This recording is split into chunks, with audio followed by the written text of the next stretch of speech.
Hello everybody and welcome back. As always, I am Mateo311 and this is your channel for everything VR related. Today we have a brutally honest look at the current state of VR as we move into 2025. Now, as much as I love to be a cheerleader for VR, I'm not pulling any punches in this video, and we'll be going over VR shortcomings when it comes to hardware, software, gaming, and overall mainstream appeal. Now, there are of course links and timestamps if you want to skip ahead, but before we jump in, this video is brought to you by my long-term sponsor, Kiwi Design. If you're looking to make your Quest headset much more comfortable, or you want a top-of-the-line battery pack for up to 3 hours of extra gameplay, well then I highly recommend their brand new K4 Boost head straps. It's now available in both traditional and Halo strap versions, and not only are they cheaper than what Meta has to offer, they're also way more comfortable with some extra plush material. There's a link to Kiwi down in the description, and don't forget to use discount code Mateo311 for 5% off and to help support my channel. Now, over the years, I've found myself being everything from super critical all the way to the point of cynical when discussing aspects of VR.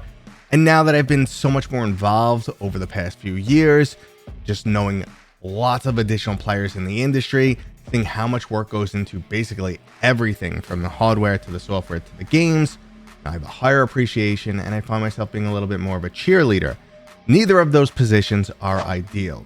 So today I'm just going to take a refined, critical look at the state of VR, discuss all the shortcomings and the potential hope for the future.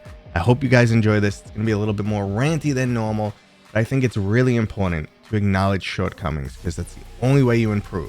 It doesn't matter if it's a hobby, it's a company that you enjoy, anything in the world. You need to be critical and evaluate where you truly stand. And that's what we're doing today. So let's start things off just by saying that the glory days of PCVR are over. I know some people don't want to accept this. They're mad that the majority of the industry has moved over to standalone devices, and they long to be back in the days of 2019 where Half-Life Alyx released. Now, I was personally in this place for quite some time.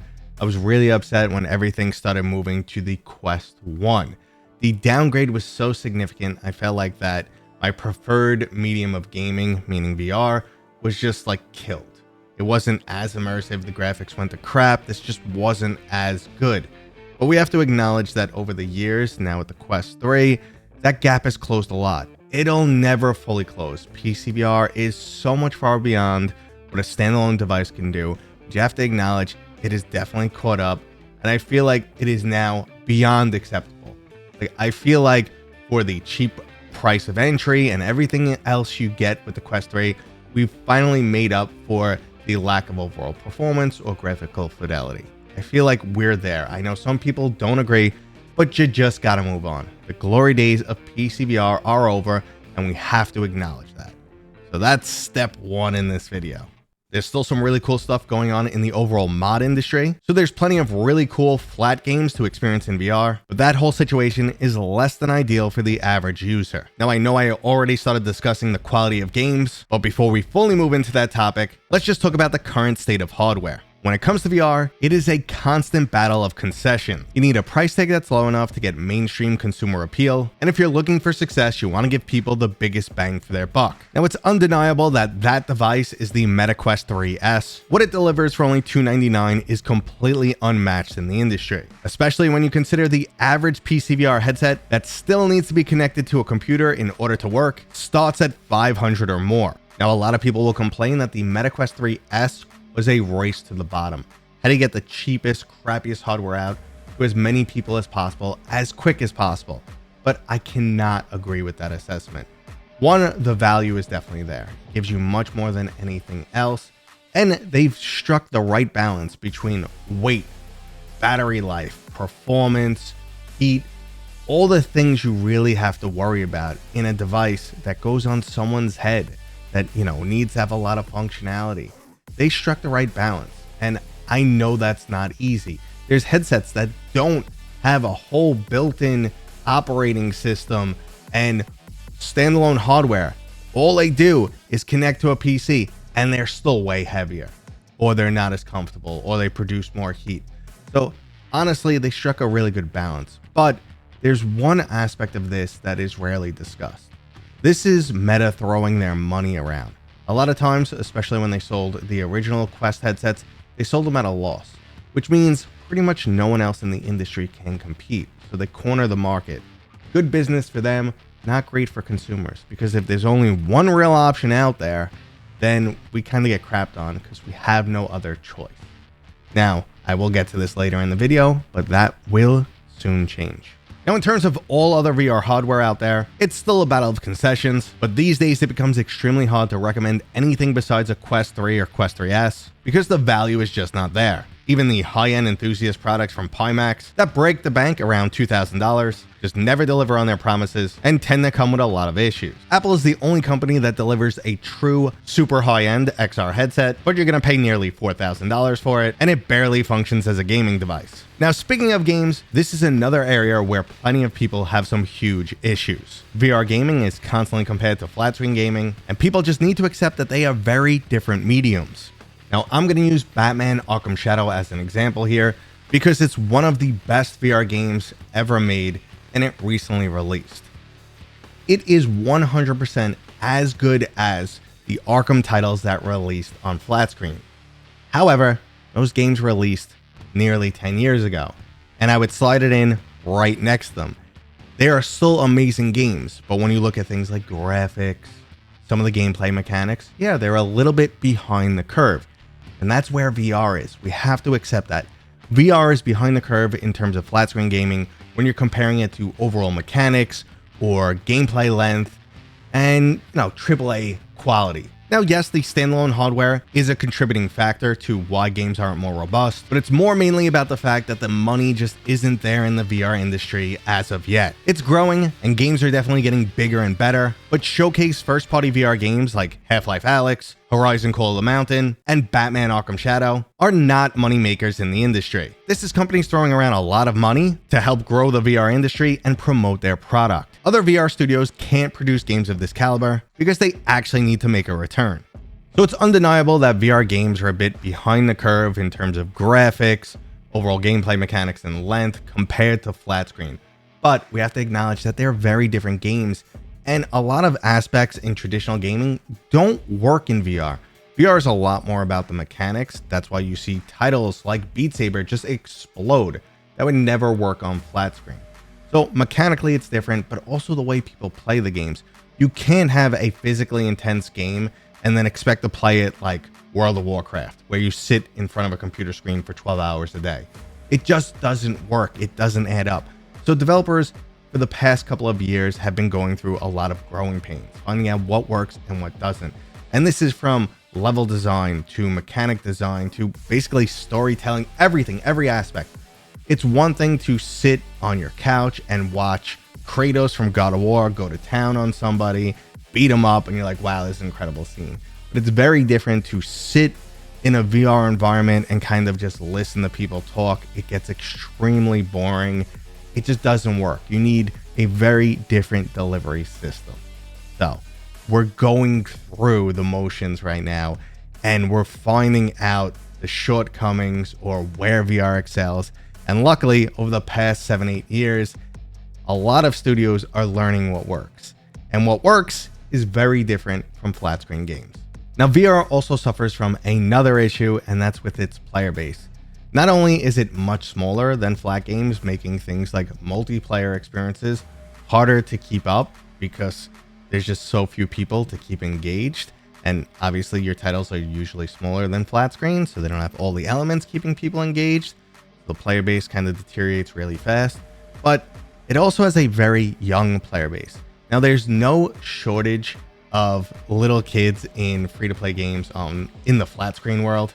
Obviously, you jump into something like Roblox or any other title like that. Yeah, you're going to get a bunch of squeakers, but you see that a lot in VR too, and especially in their main social app, Horizon World. They're trying to push this, but if anyone over like 16 jumps into a Horizon World and is just bombarded with squeakers, you're probably never going to go in again. So this is something they need to deal with. And like I said, the much smaller player base makes multiplayer experiences hard also. So yep, it's a tricky situation, and that's just going to come with growth. High quality games and growth will fix the player base. I understand Meta kind of targeting a younger audience because you want to get them into VR early, get them used to the technology, especially when you start moving the technology out of gaming. You want them to be walking around the streets with one of your AR glasses, whatever the case may be. So it makes sense that they're targeting the younger audience, but it doesn't leave people with a overall great experience in a lot of these VR worlds. And there's nothing worse than picking up a multiplayer game and finding it basically dead online after only a few weeks. Not only will it discourage consumers from buying more of these games, but it also pushes developers away from creating these experiences. Now don't worry guys, this video is not all doom and gloom. I am about to aggressively poke every VR company out there right now, but after that I will discuss why I have some high hopes for VR in 2025. So let's start off with the easy target in the XR industry, pretty much the only big player, and that's Meta. From past experience, we know that Meta can actually betray us, and I'm not talking about leaking your information or anything like that. We've seen that they are willing to use a small group of people as a stepping stone to access a bigger group. So I'm not saying this is gonna happen, but I wouldn't be surprised if all of their AR stuff, their glasses, things that put Meta products into the more of the mainstream, like wearable AR glasses, stuff like that, if that becomes a lot more popular, they will put gaming on the back burner. They won't be giving us the first party titles anymore. They'll be leaving it all to third party studios and not caring as much. We've seen in the past they are willing to do that. They will step over one group. If that group's only 5 million, they will step right over them and betray them to get a group of 30 million. Unfortunately, that's where it is. And sure, the industry can move more into AR or just general usage. Glasses with AR functionality that give you directions, translations, whatever the case may be. That is Meta's ultimate goal. That's where they are aiming for. They want to be your next computing device, your next wearable. That is their end goal. And unfortunately, VR gaming can be left on the back burner when that happens. Now, when it comes to Sony and the PlayStation VR 2, it's pretty clear to see that the company doesn't care much about VR. This is nothing personal, and there's probably plenty of people within Sony that do believe in the technology, but in simple terms, Sony has much bigger fish to fry. They've overbloated their budget on some of their biggest IPs like Horizon. They wasted an insane 200+ million on the development of the completely failed Concorde, and I'm not sure whose bright idea it was to make a Horizon Lego game, but that was also another pretty costly failure. Even if the PlayStation VR 2 was extremely successful, overall it still nets them a minor profit, so in business terms, it's not important at all. There's no path for them to grow their VR industry to the point where it starts making major returns. So now they're trying to make lemonade out of lemons and using the PCVR adapter to help sell off the remaining stock of headsets. They're also supposedly working with Apple now, and we should see the PlayStation controllers working with the Apple Vision Pro in the near future. And speaking of Apple, yes, they are a new player in the XR industry, but their price of the product is way too high for mainstream appeal, and they've never been focused on gaming. So in terms of what I'm looking for out of the XR industry right now, they're never going to deliver. They're gearing themselves up to be a competitor against Meta in terms of all-day wearables, or just becoming the next computing platform. Now there's also a handful of other minor players. Pico's the closest in terms of Meta, but they're not in the Western market, and they're definitely not funding games to the same extent. Now, the real wildcard that can shake things up are the upcoming Android XR headsets and Meta releasing the Horizon OS. And this brings me to the last part of the video, why I'm actually really pumped for VR in 2025. Obviously, new competition is great. Android XR can definitely shake things up. The Horizon OS going out, available to everyone, is also pretty big because it allows for new hardware. So if someone wants to make hardware that's more robust, OLED screen, maybe more powerful processor, whatever the case may be, they want to make an enthusiast Quest, someone is free to do that now, and there's a market for it. So I'd love to see that, and it's going to have the same game compatibility because it's got the same OS, so that should be really solid. Definitely can shake things up. But why I'm really excited is because I follow the trends. And everything that Meta's kind of been selling us over the years is finally coming true. I know people say, listen, XR is only here because Meta dumps billions every single year. And that's true.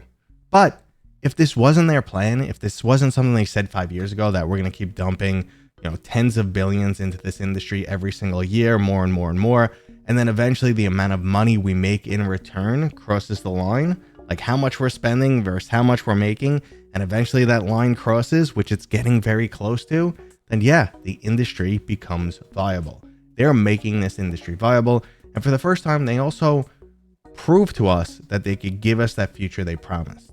That Project Orion that they showed off this year is incredible.